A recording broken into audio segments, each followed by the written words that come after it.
Welcome to common news. ప్రముఖ దినపత్రికలోని ముఖ్య అంశాలు. ఈనాడు దినపత్రిక రాష్ట్రానికి జలహారతి 70-80 కోట్లతో గోదావరి బనకచెర్ల అనుసంధానం. 3 నెలల్లో టెండర్లు పిలవాలని నిర్ణయం. సీఎం చంద్రబాబు వద్ద ప్రత్యామ్నాయాలపై చర్చ. కేంద్ర సాయం కోరనున్న ప్రభుత్వం. నిధులిచ్చేందుకు ఇప్పటికే కేంద్ర పెద్దల సానుకూలం. రాష్ట్ర భవిష్యత్తు కీలకమైన గోదావరి బనకచెర్ల అనుసంధానం ప్రాజెక్టును పట్టాలెక్కించేయాలని రాష్ట్ర ప్రభుత్వం నిర్ణయించింది. దాదాపు 70-80 కోట్ల అంచనా వ్యయంతో దీన్ని చేపడతారు. 3 నెలల్లో టెండర్లు పిలవాలని నిర్ణయించారు. ముఖ్యమంత్రి చంద్రబాబు ఆదివారం ఈ ప్రాజెక్టుపై జలవనరుల శాఖ, ఆర్థిక శాఖ ఉన్నతాధికారులతో కీలక చర్చలు జరిపారు. యాప్కోస్ రూపొందించిన 6 ప్రత్యామ్నాయాలపై ఇందులో చర్చ జరిగింది. కేంద్రం నుంచి ఈ ప్రాజెక్టుకు సాయం అందేలా ఇప్పటికే సూత్రప్రాయంగా ఆమోదం లభించినట్లు సమాచారం. చంద్రబాబు తాజా ఢిల్లీ పర్యటనలో కేంద్ర ఆర్థిక మంత్రి నిర్మలా సీతారామన్ తదితరులతో చర్చించారు. ఆంధ్రప్రదేశ్కు పోలవరం ఎంత కీలకమో ఈ ప్రాజెక్టు అంతే ముఖ్యం. పోలవరంతో వంశధార వరకు అనుసంధానం ప్రణాళిక ఒకటి. ఇటు రాయలసీమ, ఉమ్మడి నెల్లూరు, ప్రకాశం జిల్లాలకు ప్రయోజనం కల్పించే ఈ అనుసంధానం మరో కీలకం. ఈ రెండు పూర్తయితే రాష్ట్రానికి జలహారతి వేసినట్లే, కరువు పారదోలుతున్నట్లే అని ప్రభుత్వం నిశ్చితాభిప్రాయంతో ఉంది. ఎగువ ప్రాజెక్టుల కారణంగా కృష్ణాలో నీళ్లు సరిగా రావట్లేదు. మరోవైపు గోదావరిలో సగటున ఏటా 2000 టీఎంసీలు సముద్రంలో కలిసిపోతున్నాయి. ఇందులో 280 టీఎంసీలు వరద సమయంలో మళ్లించాలనేది ఈ ప్రాజెక్టు ప్రధాన ఉద్దేశం. వరద రోజుల్లో నీళ్లు మళ్లిస్తారు కాబట్టి గోదావరి డెల్టాకి ఇబ్బంది ఉండదు. నూతన సీఎస్గా విజయానంద్ ఉత్తర్వులు జారీ చేసిన ప్రభుత్వం. రాష్ట్ర ప్రభుత్వ నూతన ప్రధాన కార్యదర్శిగా కె. విజయానంద్ నియమితులయ్యారు. 1992 ఐఏఎస్ బ్యాచ్కు చెందిన ఆయన్ను సీఎస్గా నియమిస్తూ ఆదివారం రాత్రి ప్రభుత్వ ఉత్తర్వులు విడుదలయ్యాయి. విజయానంద్ ప్రస్తుతం ఇంధన శాఖ ప్రత్యేక ప్రధాన కార్యదర్శిగా బాధ్యతలు నిర్వహిస్తున్నారు. ప్రస్తుత సీఎఫ్ నీరబ్ కుమార్ ప్రసాద్ మంగళవారం పదవీ విరమణ చేయనున్నారు. ఆ స్థానంలో సీఎస్గా విజయానంద్ నియమితులయ్యారు. తెలుగు మాధ్యమ విద్యార్థులకు 5% రిజర్వేషన్లు కల్పించాలి.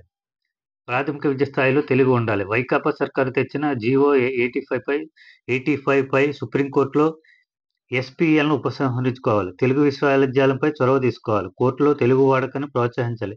ప్రపంచ తెలుగు రచయితల మహాసభల ముగింపు సందర్భంగా ముక్తకంఠంతో తీర్మానాలు. మంత్రి కందుల దుర్గేష్కు తీర్మానాలు అందజేస్తారు.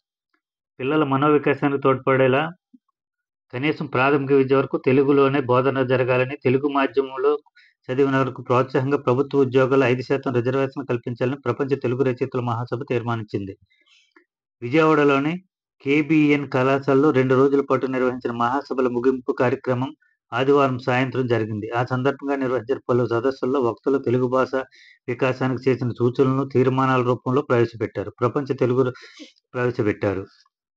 మన హంపి 64 గళ్ల మహారాణి. ప్రపంచ ర్యాపిడ్ చెస్ టైటిల్ కైవసం. ప్రపంచ చదరంగంలో భారత ఆధిక్యం కొనసాగుతుంది. ఇటీవలే గుకేష్ ప్రపంచ ఛాంపియన్గా అవతరించగా ఇప్పుడు మన తెలుగు అమ్మాయి కోనేరు హంపి రెండోసారి ప్రపంచ ర్యాపిడ్ చెస్ ఛాంపియన్షిప్ టైటిల్ను సొంతం చేసుకుంది. ఆ ఘనత సాధించే మొట్టమొదటి భారత ప్లేయర్గా ఆమె రికార్డు నెలకొల్పింది. దేశంలో మరే క్రీడాకారిణి ఒక్కసారి కూడా ఈ ట్రోఫీని గెలవలేదు. పురుషుల్లో విశ్వనాథ్ ఆనంద్ 2017 మాత్రమే ఒకసారి ర్యాపిడ్ టైటిల్ అందుకున్నారు. ప్రపంచవ్యాప్తంగా చూస్తే వెంజున్ చైనా ఆ తర్వాత ఈ టైటిల్ను 2 సార్లు గెలిచిన క్రీడాకారిణి హంపినే. ఆదివారం ఆఖరి రౌండ్లో ఐరిన్ కరిస్మా ఇండోనేషియాపై విజయంతో 37 ఏళ్ల హంపి విశ్వవిజేతగా నిలిచారు. లెక్క సరిపోయిందా? ఫైలు కదిలినట్లే. సాయంత్రం సార్ ఇంటి వద్దకు రండి, మాట్లాడుకుందాం. వ్యవసాయ మంత్రి పేషీలో కీలక అధికారి వసూళ్లు, బదిలీలు, పదోన్నతులకు మామూళ్లు. పేషీ నిండా వైకాపా మంత్రుల వద్ద పనిచేసిన సిబ్బందే. రాష్ట్ర వ్యవసాయ శాఖ మంత్రి పేషీలో ఆయన ఒక కీలక అధికారి. కార్యాలయానికి ఎవరు ఏ పనికై వచ్చినా సాయంత్రం 5 తర్వాత సార్ ఇంటి వద్ద రండి అనే సంకేతాలు ఇస్తారు. అక్కడికి వచ్చాక పని పూర్తి కావాలంటే ఎంత ఖర్చు అవుతుందో ఓ సంఖ్య చెప్తారు. పోస్టింగ్ కావాలన్నా, బదిలీ చేయాలన్నా, పదోన్నతి కల్పించాలన్నా సరే ప్రతి పైరవికి అతని దగ్గర ఓ లెక్క ఉంటుంది. అది నిబంధనలకు అనుగుణంగా ఉన్నా, అతీతంగా ఉన్నా ఆ లెక్క సరిపోతే చాలు. మరి దాని వంక చూసే పని లేదు. సస్పెండ్ అయిన వారైనా, కేసుల్లో ఉన్నవారైనా అడిగినంత సమర్పించుకుంటే ఫైలు కదులుతుంది. లేదంటే మంత్రి సంతకమైన వారాలు, నెలల తరబడి ఆగిపోతుంది. వచ్చింది ఎవరు, పని ఏంటనేది కాదు, సాయంత్రానికి కలెక్షన్ వచ్చిందనేది ఎంత కలెక్షన్ వచ్చిందనేది అక్కడ ముఖ్యం. భయము బెరుకు లేకుండా అవినీతి సేద్యం చేస్తున్న ఈ అధికారి తీరు చూసి వ్యవసాయ అనుబంధ శాఖల అధికారులు తెల్లబోతున్నారు. ఆయన రోజువారీ వసూళ్లు రోజు 20 లక్షల పైనేనని ఎంతటి దోపిడీని దేనితోనూ పోల్చి చూడలేమని వాపోతున్నారు. ఈ అధికారి వైకాపా హయాంలోనూ ఓ మంత్రి వద్ద పనిచేశారు. అప్పట్లో పెద్ద ఎత్తున అవినీతి ఆరోపణలు ఎదుర్కొన్నారు. సాక్షి దినపత్రిక. ప్రీమియం భారం బీమాకు దూరం. రైతులకు ఉచిత పంటల బీమాను దూరం చేసిన కూటమి సర్కార్.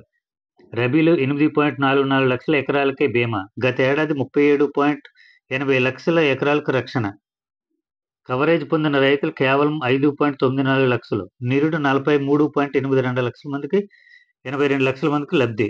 ప్రీమియం చెల్లించేందుకు రేపే తుది గడువు. ప్రీమియం భారాన్ని మోయలేక కార్యాలయాల చుట్టూ తిరగలేక అన్నదాతల అగచాట్లు.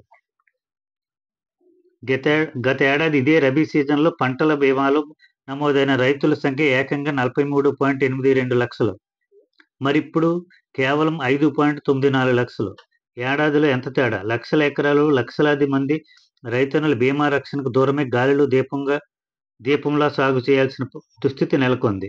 గత ఐదేళ్లు అన్నదాతలపై పైసా భారం పడకుండా డాక్టర్ వైఎస్ఆర్ ఉచిత పంటల బీమా పథకాన్ని వైఎస్ఆర్సీపీ ప్రభుత్వం అమలు చేసింది. ఎక్కడా తిరగాల్సిన అవసరం లేకుండా ఈ క్రాప్ ప్రామాణికంగా గ్రామంలోనే పని పూర్తయ్యేది. నోటిఫై చేసిన ప్రతి పంటకు, సాగు చేసిన ప్రతి ఎకరాకు 100% యూనివర్సల్ కవరేజ్ కల్పిస్తూ పంటల బీమా కల్పించారు. అర్హులైన ప్రతి ఒక్కరికి పథకంతో ఉచితంగా లబ్ధి చేకూరేది. రైతులను నిశ్చింతగా పొలం పనుల్లో నిమగ్నమైతే కావాల్సిన కాగితాలు, మిగతా ప్రక్రియ విషయాన్ని గ్రామ సచివాలయాలు, వాలంటీర్ల దగ్గరుండి చూసుకునేవారు. మండలి పరిషత్తులలో కూటమి క్షుద్ర రాజకీయం. ప్రజలు ఎన్నుకున్న ఎంపీపీలకు గౌరవం లేకుండా చులకన చేసేలా కూటమి కుట్రలు. ఎంపీపీలను పక్కన పెట్టి అధికారుల ద్వారా నిర్ణయాలు. మండల పరిషత్తులపై అధికార పార్టీ ఎమ్మెల్యేల పెత్తనం. ఎంపీపీ పాలక మండలి కనీస సమాచారం లేకుండా పనులు.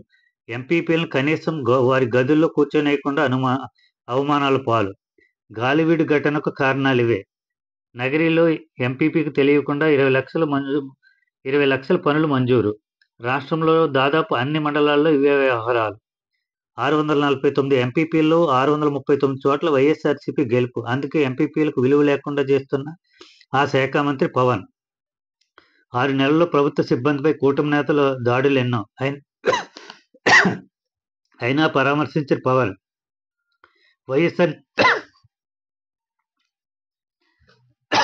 వైఎస్ఆర్ జిల్లాలో ఘటనలోనే అత్యుత్సాహం.